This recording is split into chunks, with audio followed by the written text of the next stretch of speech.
Bismillahirrahmanirrahim. Assalamualaikum warahmatullahi wabarakatuh. Allahu akbar, Allahu akbar, Allahu akbar, Allahu akbar, Allahu akbar, Allahu akbar, Allahu akbar, walillahil hamd.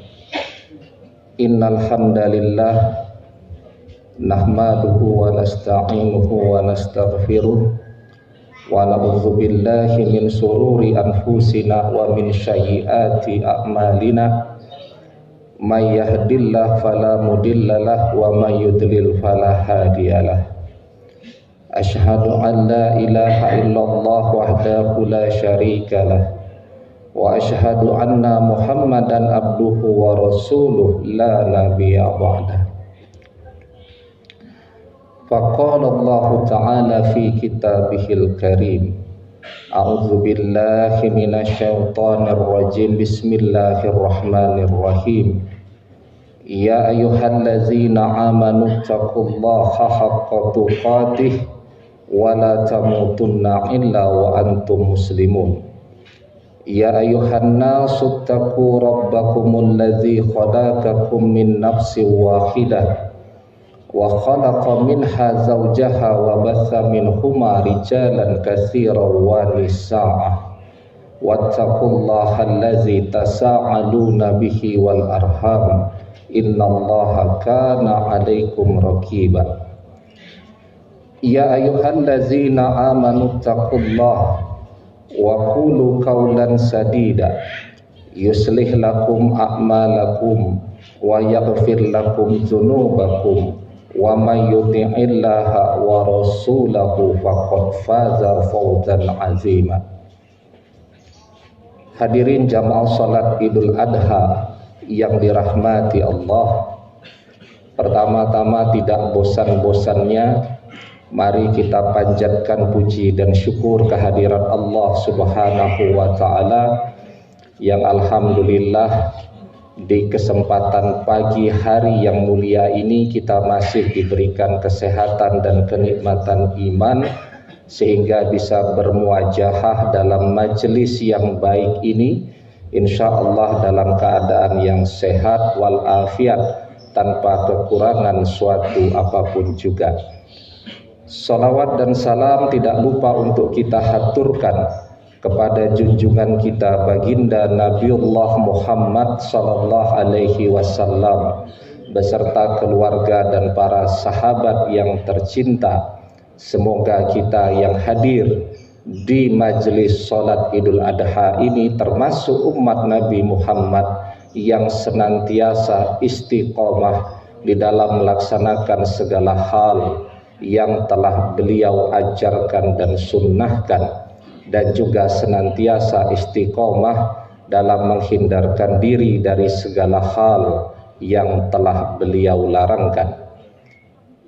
Hadirin jamaah salat Idul Adha yang dirahmati Allah, tidak lupa pula saya selaku khatib mengajak kepada diri saya sendiri, mengajak kepada keluarga saya, dan mengajak kepada hadirin sekalian, mari kita tingkatkan keimanan dan ketakwaan kita kepada Allah Subhanahu wa taala dari satu waktu ke waktu berikutnya, dari satu yaumin nahar ke yaumin nahar berikutnya, karena sesungguhnya setiap makhluk yang memiliki nyawa pasti ada batas ajalnya.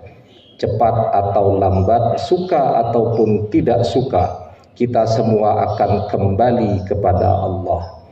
Dan kita tidak akan kembali kepada Allah dengan membawa rumah-rumah kita yang megah, mobil-mobil yang mahal, tabungan yang kita miliki di deposito kita jika tidak ada yang kita belanjakan di jalan Allah. Kita juga tidak akan kembali kepada Allah dengan membawa gelar sarjana kita yang panjang-panjang jika tidak ada ilmu yang bermanfaat yang bisa kita ajarkan kepada orang lain secara ikhlas. Kita juga tidak akan kembali kepada Allah dengan membawa pangkat, jabatan, status sosial dan lain-lain kita hanya akan kembali kepada Allah dengan membawa bekal takwa, dan hanya takwa yang membedakan antara kita satu dan lainnya di hadapan Allah Subhanahu wa ta'ala. Hadirin jamaah salat Idul Adha yang dirahmati Allah, di dalam Al-Quran Allah Subhanahu wa ta'ala berfirman, Bismillahirrahmanirrahim, Inna a'tainakal kautsar fasholli li rabbika wanhar inna sani'aka huwal abtar. Sesungguhnya kami telah memberimu nikmat yang banyak, maka dirikanlah salat karena Tuhanmu dan berkurbanlah. Surat Al-Kautsar ini adalah landasan dalil bagi kita di dalam pelaksanaan ibadah kurban. Hari Raya Kurban atau biasa kita sebut sebagai Idul Adha yang kita peringati setiap tahun itu tidak bisa terlepas dari kisah Nabi Ibrahim alaihissalam sebagaimana yang terekam di dalam surat As-Saffat ayat yang ke-99 sampai ke-111. Wa qala inni zahibun ila rabbi sayahdin rabbi habli minas salihin fabashirnahu bi ghulamin halim. Dan Ibrahim berkata, sesungguhnya aku pergi menghadap Tuhanku dan dia akan memberi petunjuk kepadaku. Dan Nabi Ibrahim alaihissalam berdoa, Rabbi habli minas salihin, ya Tuhanku, anugerahkanlah kepadaku seorang anak yang termasuk ke dalam kelompok orang-orang yang saleh. Maka Allah Subhanahu wa ta'ala berfirman, kami beri kabar gembira seorang anak yang amat sabar. Dan Al-Quran mencatat peristiwa dahsyat yang kemudian menjadi dasar ibadah kurban. Kepasrahan total seorang anak dan ketaatan seorang ayah yang mematuhi Tuhannya secara utuh tanpa pernah membantah, yang semuanya bermuara kepada satu hal, yakni niat yang ikhlas dan lurus di dalam mengabdi kepada Allah Subhanahu wa ta'ala. Dan faktor niat inilah yang menjadi faktor penentu terpenting di dalam melaksanakan ibadah apapun, termasuk di dalamnya adalah ibadah kurban. Ibadah kurban yang dilandasi dengan ketakwaan, kurban yang dilandasi dengan niat untuk mencari mardatillah atau keridaan Allah Subhanahu wa ta'ala. Allah Subhanahu wa ta'ala berfirman di dalam surat Al-Hajj ayat yang ke-37, la yanalallaha luhuma wala dima'uha walakin yanaluhumat taqwa minkum. Allah berfirman, daging-daging unta dan darahnya itu sekali-kali tidak dapat mencapai keridaan Allah, tetapi ketakwaan dari kamulah yang dapat mencapainya. Hadirin jamaah salat Idul Adha yang dirahmati Allah, syariat ibadah kurban dimulai dari perintah Allah kepada Nabi Ibrahim untuk menyembelih anak kesayangannya, Nabi Ismail alaihissalam, seorang anak yang ia idam-idamkan bertahun-tahun karena istrinya sekian lama mandul. Dan di dalam surat As-Saffat dijelaskan doa Nabi Ibrahim, Rabbi habli minas salihin, wahai Tuhanku, anugerahkanlah kepadaku seorang anak yang termasuk orang-orang yang salih. Dan kemudian Allah menganugerahkan seorang anak yang amat cerdas dan sabar. Dan hanya saja ketika anak itu menginjak dewasa, Nabi Ibrahim diuji dengan sebuah mimpi. Ia berkata, wahai anakku, dalam tidur aku bermimpi berupa wahyu dari Allah yang meminta aku untuk menyembelihmu. Bagaimana pendapat kamu? Anak yang saleh itu menjawab, wahai bapakku, laksanakanlah perintah Tuhanmu. Insya Allah kamu akan dapati aku termasuk orang-orang yang sabar. Tatkala sang bapak dan anak pasrah kepada ketentuan Allah, Nabi Ibrahim pun membawa anaknya ke suatu tumpukan pasir. Lalu Nabi Ibrahim membaringkan Ismail dengan posisi pelipis di atas tanah dan siap disembelih. Atas kehendak Allah, drama penyembelihan anak manusia itu batal dilaksanakan. Allah Subhanahu wa taala berfirman, "Inna hadza lahuwal bala'ul mubin wa fadainahu bizibhin azim wa tarakna alaihi fil akhirin salamun ala Ibrahim kadzalika najzil muhsinin innahu min ibadinal mu'minin." Sesungguhnya ini benar-benar suatu ujian yang nyata, dan kami tebus anak itu dengan seekor sembelihan yang besar. Kami abadikan untuk Ibrahim itu pujian yang baik di kalangan orang-orang yang datang kemudian, yaitu kesejahteraan dilimpahkan atas Ibrahim. Demikianlah kami memberi balasan kepada orang-orang yang berbuat baik. Sesungguhnya ia termasuk hamba-hamba kami yang beriman. Surat As-Saffat ayat yang ke-106 sampai 111. Hadirin jamaah salat Idul Adha yang dirahmati Allah, ibadah kurban tahunan yang umat Islam laksanakan adalah bentuk iktibar atau pengambilan pelajaran dari kisah tersebut. Setidaknya ada 3 pesan yang teramat sangat penting untuk kita perhatikan dari kisah tentang Nabi Ibrahim dan Nabi Ismail dalam ibadah penyembelihan hewan kurban secara umum, agar ibadah penyembelihan kurban setiap tahunnya tidak hanya menjadi ritual yang berulang, tetapi juga bisa menjadi pelajaran dan hikmah dalam rangka untuk perbaikan diri kita untuk menjadi orang-orang yang bertakwa kepada Allah. Pelajaran pertama adalah tentang kemuliaan manusia. Dalam kisah ini di satu sisi kita diingatkan untuk jangan menganggap mahal sesuatu bila itu untuk mempertahankan nilai-nilai ketuhanan.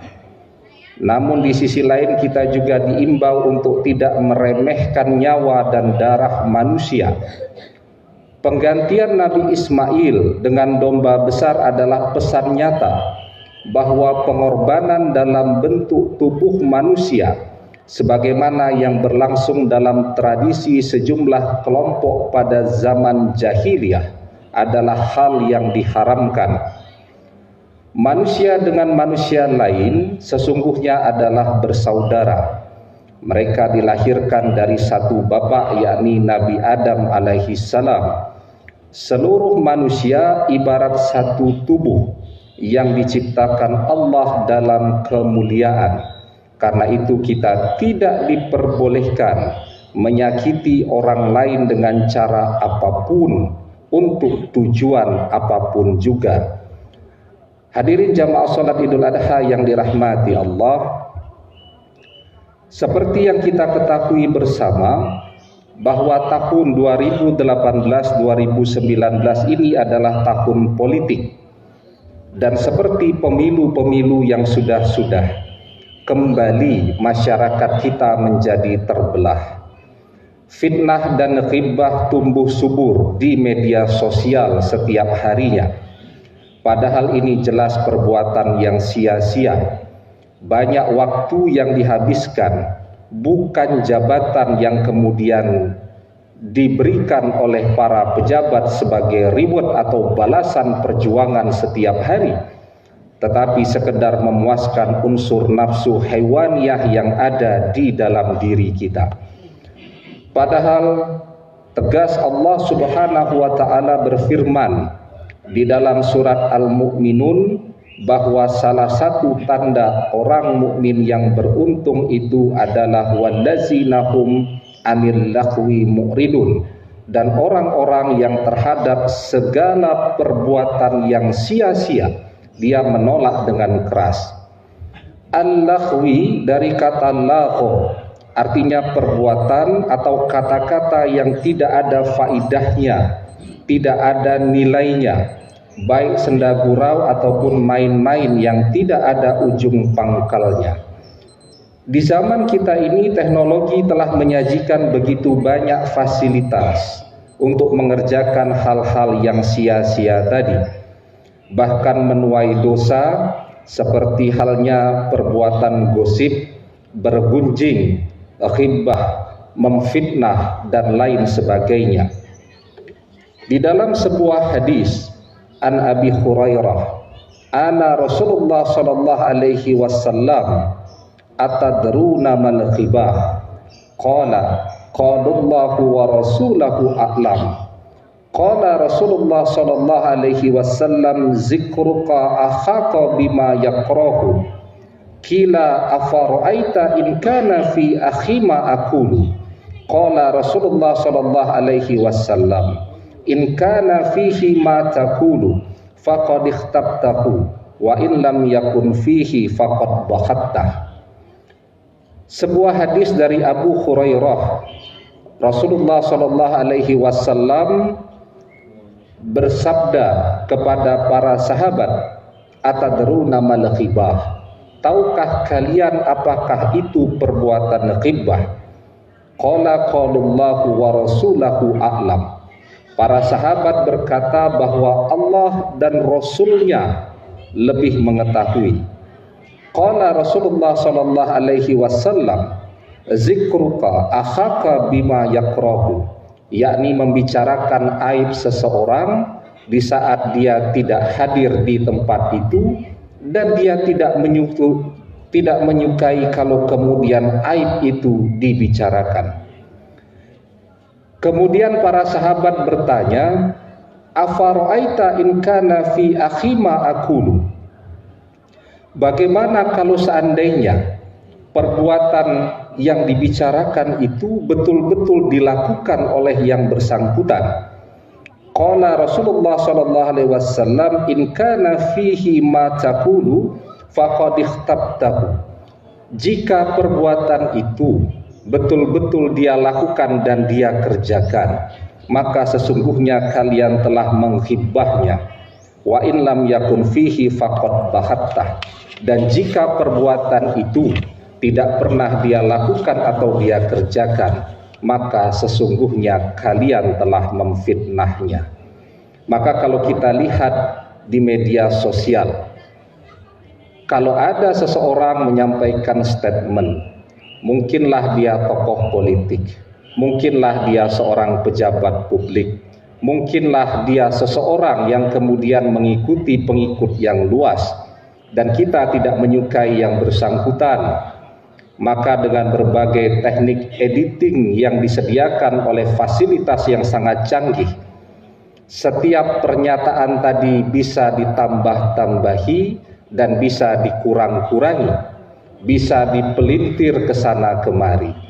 Maka kalau kemudian apa yang dikerjakan dan apa yang dikatakan itu betul adanya, tetapi yang bersangkutan tidak menyukai kalau sampai aibnya dimunculkan dan disebarluaskan, maka itu adalah termasuk ke dalam perbuatan ghibah. Dan Allah Subhanahu wa taala memperingatkan kita tentang betapa besarnya dosa perbuatan ghibah, seperti halnya yang tercantum di dalam surat Al-Hujurat ayat yang ke-12.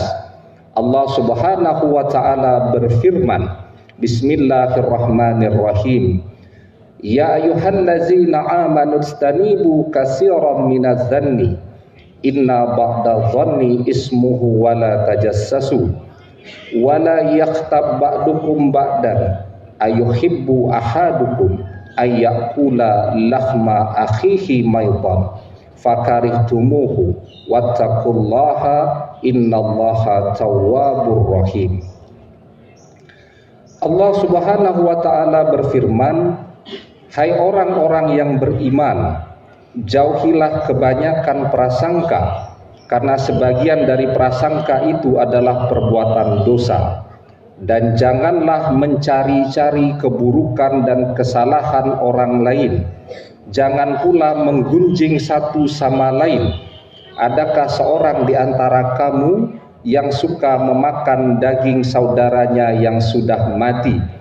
Maka tentulah kamu merasa jijik kepadanya, dan bertakwalah kepada Allah. Sesungguhnya Allah Maha Penerima Taubat lagi Maha Penyayang. Maka dosa ghibah, membicarakan aib orang lain itu, Allah setarakan dengan dosa ayuhibbu ahadukum ayyakula lahma akhihi maytan. Dosanya setara dengan dosa orang yang memakan daging mayit bangkai saudaranya yang sudah mati. Yang kedua, kalau perbuatan ataupun perkataan itu kita rekayasa sedemikian hingga atau tidak pernah dia perbuat atau tidak pernah dia katakan, maka itu adalah termasuk ke dalam perbuatan fitnah. Dan fitnah itu adalah perbuatan yang sangat keji. Kalau sudah masuk ke dalam momentum tahun politik, perbedaan warna partai itu sesuatu yang biasa dan kita hormati. Memperjuangkan keyakinan di dalam Republik Indonesia yang tercinta ini melalui jalur politik dalam koridor demokrasi itu adalah upaya konstitusional yang dilindungi oleh undang-undang dan juga harus kita hormati.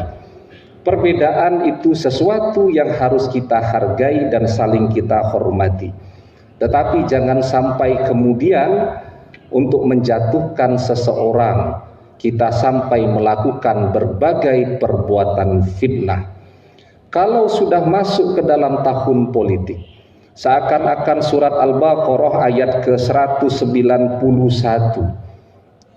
tidak pernah Allah turunkan atau pura-pura kita lupakan. Padahal Allah Subhanahu wa ta'ala berfirman, wal fitnatu asyaddu minal qatli, bahwa fitnah itu jauh lebih besar bahayanya daripada sebuah pembunuhan. Surat Al-Baqarah ayat yang ke-191. Dan Rasulullah SAW menjelaskan kepada kita betapa besar dosa sebuah perbuatan fitnah. Rasulullah SAW bersabda, al-fitnatun na'imah la'anallahu fi aiqazah.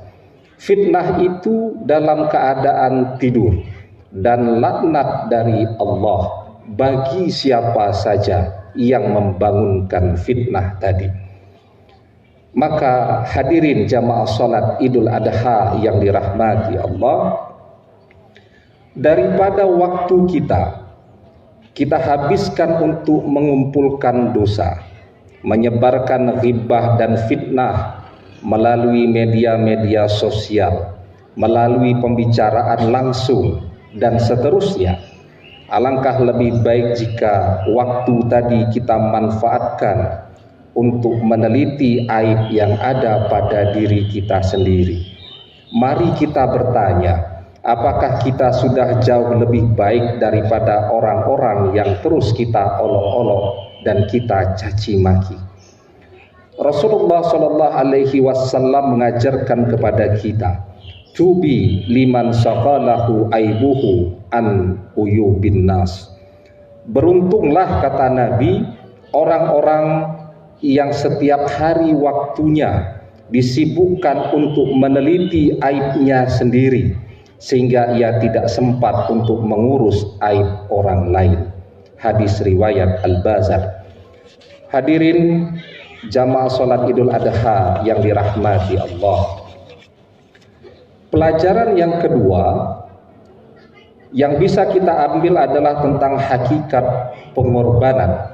Sedekah daging hewan kurban hanyalah simbol dari makna kurban yang sejatinya sangat luas, meliputi pengorbanan dalam wujud harta, benda, tenaga, pikiran, waktu, dan lain sebagainya. Pengorbanan merupakan manifestasi dari kesadaran kita sebagai makhluk sosial. Bayangkan bila masing-masing manusia sekedar memenuhi ego dan kebutuhannya sendiri tanpa peduli dengan kebutuhan orang lain. Alangkah kacaunya kehidupan kita ini. Orang mesti mengorbankan sedikit waktunya, misal memberi jalan kepada orang lain di jalan raya, atau mengantri di dalam sebuah loket penjualan tiket ataupun kasir, dan lain-lain. Sebab keserakahan, ego adalah sifat hewaniah, dan disinilah perlunya kita menyembelih ego hewaniah di dalam diri kita untuk menggapai kedekatan atau qurb kepada Allah. Karena esensi kurban adalah solidaritas sesama dan ketulusan murni untuk mengharapkan ridho dari Allah Subhanahu wa ta'ala. Hadirin jamaah salat Idul Adha yang dirahmati Allah, dan pelajaran yang terakhir tentang totalitas kepatuhan kepada Allah. Nabi Ibrahim yang mendapatkan julukan Khalilullah atau kekasih Allah mendapat ujian terberat pada saat rasa bahagianya meluap-luap dengan kehadiran sang buah hati di dalam rumah tangganya lewat perintah untuk menyembelih Nabi Ismail alaihissalam. Allah seolah hendak mengingatkan Nabi Ibrahim alaihissalam bahwa seorang anak hanyalah titipan. Anak betapapun mahalnya kita menilai, jangan sampai melengahkan kita bahwa hanya Allah lah tujuan akhir dari rasa cinta dan ketaatan kita. Banyak sekali di antara kita yang kalah dalam ujian ini. Kita justru menjadikan anak-anak sebagai tujuan hidup kita. Kita memilih menunda ibadah haji sebagai misal agar tabungan untuk kuliah anak-anak tidak terganggu. Dan Nabi Ibrahim alaihissalam telah membuktikan lolos dari ujian ini. Ia membuktikan bahwa dirinya sanggup mengalahkan egonya untuk tujuan mempertahankan nilai-nilai ilahi dengan penuh ketulusan. Nabi Ibrahim memilih menapaki jalan pendekatan diri kepada Allah sebagaimana makna kurban, yakni pendekatan diri kepada Allah. Dan Nabi Ismail, meski usianya masih belia, mampu membuktikan diri sebagai anak yang berbakti dan patuh kepada perintah Tuhannya. Yang menarik, ayahnya menyampaikan perintah tersebut dengan memohon pendapatnya lebih dahulu, dengan tutur kata yang halus tanpa unsur paksaan, atas dasar kesalehan dan kesabaran yang dimiliki untuk memenuhi panggilan Allah. Allahu Akbar, Allahu Akbar, Allahu Akbar, la ilaha illallah wallahu akbar, Allahu Akbar walillahil hamd. Hadirin jamaah salat Idul Adha yang dirahmati Allah, di penghujung khutbah ini mari kita berdoa kepada Allah agar memberikan yang terbaik untuk hidup kita, agar Allah membantu menyelesaikan seluruh persoalan dunia kita, agar Allah memberikan keselamatan kepada kita fid dunia wal akhirah. Dan untuk bangsa yang kita cintai ini, mari kita memohon kepada Allah, semoga momentum tahun politik ini bisa berjalan dengan baik, dengan lancar, dengan rukun dan harmonis, tanpa ada permusuhan, tanpa ada dendam di hati. Kita berdoa dan memohon kepada Allah, semoga Allah memberikan kepada kita seorang pemimpin yang betul-betul mencintai umatnya karena Allah, yang siap setiap saat untuk melayani umatnya, yang siap setiap saat untuk mempersembahkan yang terbaik untuk bangsa dan negara, yang jujur, yang tidak melakukan manipulasi, yang tidak melakukan korupsi, yang tidak melakukan suap dan lain sebagainya. Kita juga memohon kepada Allah, semoga Allah mengirimkan para wakil-wakil rakyat kita yang amanah, yang sanggup berjuang kepada jalan Allah, yang betul-betul takut kepada Allah. Karena manusia bisa dibohongi, aparat hukum bisa dibohongi, tapi Allah tidak akan pernah bisa dibohongi. Mereka menyampaikan aspirasi karena Allah, karena takut dan cintanya kepada Allah. Bismillahirrahmanirrahim. Alhamdulillahirabbil alamin. Hamdan syakirin, hamdan na'imin, hamdan yuafi ni'amahu wa yuka'afi ma'azidah. Ya Rabbana lakal hamdu kama yanbaghi li jalali wajhika wa azimi sultanik. Allahumma salli ala sayyidina Muhammadin wa ala ali sayyidina Muhammad kama sallaita ala sayyidina Ibrahim wa ala ali sayyidina Ibrahim wa barik ala sayyidina Muhammad wa ala ali sayyidina Muhammad kama barakta ala sayyidina Ibrahim fil alamin innaka Hamidum Majid. Allahumma ghfir lil muslimina wal muslimat wal mu'minina wal mu'minat al ahya'i minhum wal amwat innaka sami'un qaribun mujibu da'wat wa ya qadiyal hajat. Allahumma ghfir li wa li walidayya warhamhuma kama rabbayani shaghira. Allahumma arinil haqqa haqqa warzuqna tiba'ah wa aridil batila batila warzuqna jinabah. Allahumma inna nas'alukal ilman nafi'an wa rizqan wasi'an wa shifa'an min kulli da'in wa saqamin birahmatika ya arhamar rahimin. Ya Allah ya mujibas sya'ilin. Pada kesempatan pagi hari ini kami berkumpul ya Allah untuk memohon kepada Engkau, karuniakanlah keselamatan selalu kepada bangsa dan negara yang kami cintai ini. Hindarkanlah kami dari pemimpin-pemimpin yang syuh, pemimpin-pemimpin yang jahat, pemimpin-pemimpin yang tidak amanah, wakil-wakil rakyat yang korup, wakil-wakil rakyat yang selalu menjauh dari kewajiban dan tanggung jawabnya. Hindarkanlah kami dari praktek politik suap ya Allah, karena kesadaran kami bahwa suap akan mengundang turunnya azab dari Engkau ya Allah. Hindarkanlah bangsa yang kami cintai ini dari bala, dari berbagai bencana alam, gempa bumi, banjir, erupsi gunung berapi, dan lain sebagainya. Karuniakanlah keselamatan kepada bangsa yang kami cintai ini ya Allah, dan berikanlah kemudahan kepada hidup kami. Mudahkanlah rezeki kami, jadikanlah putra putri kami sebagai anak-anak yang salih dan salihah, yang bermanfaat untuk keluarganya dan juga memberikan manfaat untuk bangsa dan negaranya. Allahumma inna nas'alukal salamatan fid din wa afiatan fil jasadi wa ziyadatan fil ilmi wa barakatan fil rizki wa taubatan qoblal maut wa rahmatan indal maut wa maghfiratan ba'dal maut. Allahumma khawwin alaina fi sakaratil maut wa najata minan nar wal afwa indal hisab. Rabbana hablana min azwajina wa zurriyatina qurrata a'yun waj'alna lil muttaqina imama. Rabbana hablana min azwajina wa zurriyatina qurrata a'yun waj'alna lil muttaqina imama. Rabbana hablana min azwajina wa zurriyatina qurrata a'yun waj'alna lil muttaqina imama. Rabbana atina fid dunya hasanah wa fil akhirati hasanah wa qina adzabannar wa adkhilnal jannata ma'al abrar ya aziz ya ghaffar ya rabbal alamin.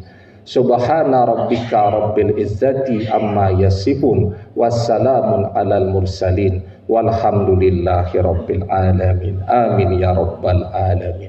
Semoga bermanfaat. Billahi taufiq wal hidayah. Assalamualaikum warahmatullahi wabarakatuh.